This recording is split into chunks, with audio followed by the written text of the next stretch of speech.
CPI data report was released today, and inflation is at a 41-year high, now at 9.1%. And in this video, I'm going to be breaking the actual CPI data report in a very simplistic way. If you learned something new, please, all I literally ask you to do is drop a thumbs up and make sure you subscribe as I upload new videos every single day about the stock market.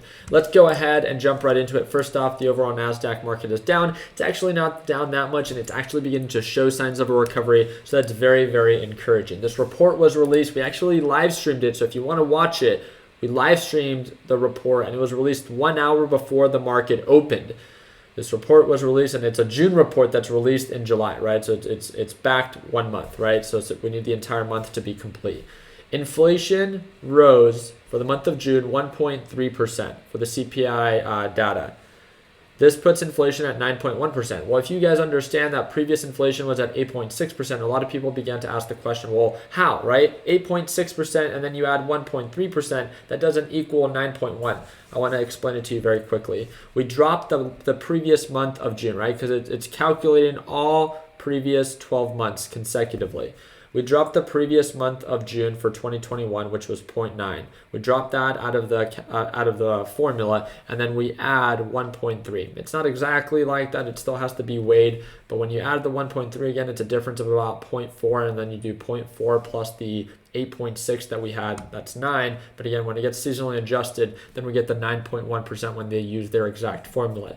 The great thing about this is, first off, I just wanted to explain that. The great thing about this is that core inflation still dropped 0.1% for the third consecutive month, if I'm not mistaken. Please make sure that you look a little bit more into it. But core inflation is everything except for energy and food. But why would they remove energy and food? Well, if you guys have paid attention for the past couple of months, you can see that energy and food consecutively have been the ones that have had the most negative influence on the CPI data report. This looks very confusing to read. I reassure you, it is not. So I'm actually going to zoom into it a little bit more just so we can all see it, right? You guys can see the way that I like to read this is vertically, right? From top to bottom, this is the month of June, this is the month of May, this is the month of April, and then so on, right? These are the things that we are calculating, and it's from month to month. Are we seeing an increase or are we seeing a decrease? The only decrease that we saw this month was fuel oil. We saw a decrease of 1.2%.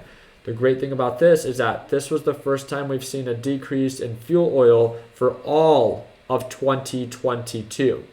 Progress. With that being said, again, we still saw a big increase in gasoline and for gasoline and energy commodities and so on, right? So we can see that, if I'm not mistaken, where is it? Yeah, gasoline, energy commodities, and overall energy, that's 11.2, 10.4, and 7.5. These were the biggest increases that we saw for the overall month of June. And I do apologize. We did see an increase of utility piped gas services at 8.2%. The great thing about this is that people expect that for the month of July, because oil prices are already beginning to go down, and you can see this with oil futures and all of that stuff, right? Oil prices are beginning to go down, that hopefully it's not just fuel oil that sees a decrease for the month of July, but hopefully it's a couple of other of these energy commodities that begin to chip away at their lump sum. So the way I read this is, again, the month over month, this is what is actually calculated. This is the increase or decrease that is determined for the month of June. And then this is the lump sum for the past 12 months ending with June 2022. And you can see that a lot of these different areas of food and all these, shelter, all of these are in the mid to low single digits. Some might be in the very low double digits. But if you look at the energy sector, which is this entire section right here, right? This entire section, we're either at the mid to high double digits. I mean, even with this, it's fuel oil, if I'm not mistaken. Fuel oil was nearly at 100. I mean, it was nearly at 100 based off of where we were last month, but we saw a decrease of 1.2%. So you can see that fuel oil or the entire energy sector is what's having the most influence on inflation. One of the things that you have to remind yourself is that raising interest rates will not bring down the prices of energy, nor fuel and oil.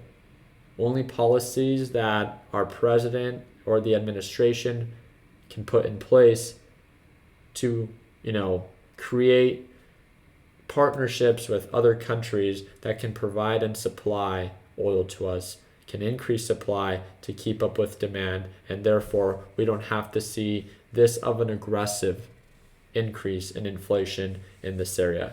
And if energy begins to go down, then guess what? Transportation services begins to go down, right? Food begins to go down as it becomes less expensive to transport these food, goods, and services to the United States. So I just wanted to break down what has the most influence. Obviously, it's the energy sector. What saw the decrease, and really the only decrease, was fuel and oil.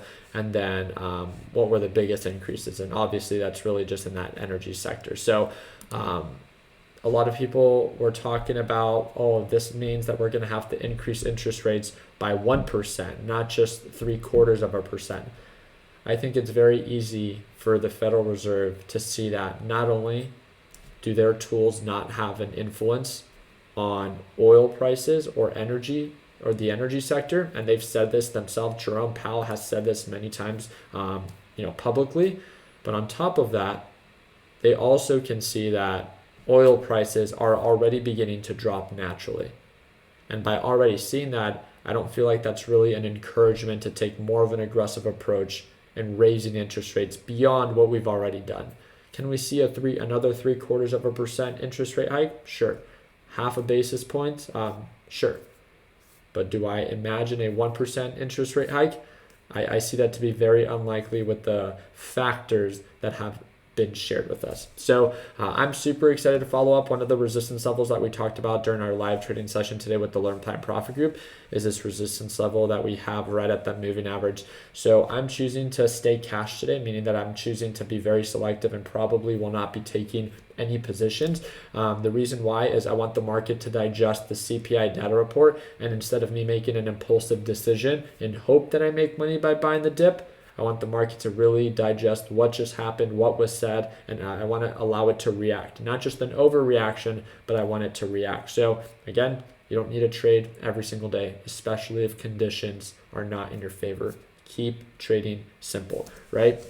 One of the things that we talked about in today's live session is holding and hosting a free live trading session this Friday. So if you've ever wanted to see me trade live, one of the things that we are planning to do this Friday at Market Open is host a free live trading session. It's free. You just have to subscribe to the channel so you get alerted when it is that I go live. So if you've ever wanted to see what it's like for me to buy, sell, share my thought process during a live trading session, this is something that I exclusively offer every single day to my Learn Plan Profit Group, and we're going to be doing it for free on Friday right at Market Open. It's going to be about 30 minutes to 1 hour long. So if you have the time right at Market Open, then I hope that you can subscribe to the channel, drop a thumbs up on this video, and I'll see you on Friday at Market Open. I really do appreciate you guys' time. If you guys have any questions that you would like to ask me, I hope that there's no question that is too naive or too dumb to be able to ask me. I understand that a lot of these topics that we talk about are very, very difficult and abstract sometimes to understand. I want to answer and be of value to you.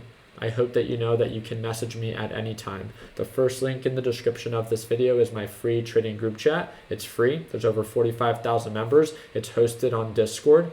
So if you have any questions and you want to ask me privately, then again, click that first link down below, shoot me a message, and I'd love to be of value for you. Also, don't forget to follow me on Instagram. That's going to be that third link down below. And if you want to watch me trade live as soon as tomorrow and you want a $100 off coupon, that's that second link down below to join our Learn Plan Profit Group and learn a little bit more about it. I really do appreciate you guys' time. Hope that we earned your thumbs up. And like always, let's make sure that we end the year on a green note. Take it easy, team.